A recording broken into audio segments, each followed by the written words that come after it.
रायगड महाराष्ट्रासह देश विदेशातील ताज्या बातम्या पाहण्यासाठी मॅक्स इंडिया लाईव्ह चॅनलला सबस्क्राइब करा आणि बेल आयकॉन दाबायला विसरू नका।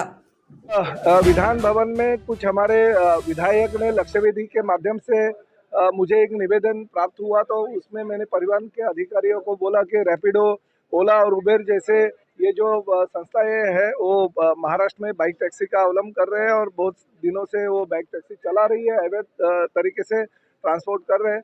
तो हमारे अधिकारियों ने कहा कि हमने उनके ऊपर कार्रवाई की है और वो ऐप जो है वो बंद किया।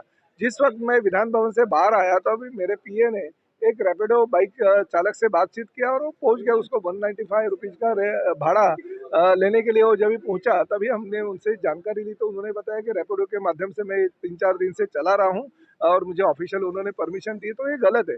ये बाइक टैक्सी राज्य में होना चाहिए, इसके लिए हम अनुकूल है।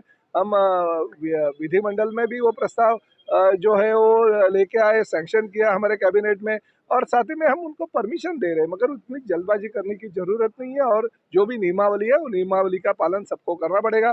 मैंने तुरंत हमारे जो अधिकारी है अधिकारियों से कहा कि किसी भी हालत में इनके ऊपर गुना दाखिल करके कार्रवाई की जाए। ग्रीन एनर्जी को लेकर सरकार जिस तरीके से कदम बढ़ा रही है, ऐसे में व्हीकल एक इम्पोर्टेंट माध्यम हो जाता है। 100% देखिए, हम तो ये चाहते हैं कि आगे के 10 सालों में करीबन 20 से 30% जो व्हीकल है हमारे राज्य के वो इलेक्ट्रिक होनी चाहिए और उस माध्यम से हम कोशिश कर रहे हैं। बहुत सारी जो व्हीकल है उनको अनुदान दे रहे हैं। हमारे समृद्धि हो या अटल सेतु हो या हमारा दूसरा कोई चेक पोस्ट हो, वहाँ टोल नाका हो, वहाँ पे हम टोल फ्री भी इनको दे रहे हैं। तो बहुत सारी सुविधा हर हमारे जो आरटीओ के केंद्र है वहाँ पे हम विदाउट 1 रुपये लिए बगैर रजिस्ट्रेशन करके देते। तो ई व्हीकल महाराष्ट्र में जल्दी से जल्दी पूरी तरह आना चाहिए, ये राज्य शासन का मत है। उस माध्यम से हम कोशिश करें। महाराष्ट्र में ट्रांसपोर्टर की हड़ताल के बाद जुलाई से करने वाले थे, उस पूरे विषय को नहीं, देखिए, मैंने 25 तारीख को भी ट्रांसपोर्टर के साथ मीटिंग ली थी। हमारे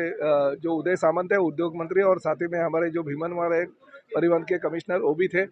तो भी उन्होंने 1 महीने की हमने उनको जानकारी दी थी कि एक कमेटी बना के हम उसके ऊपर निर्णय लेंगे।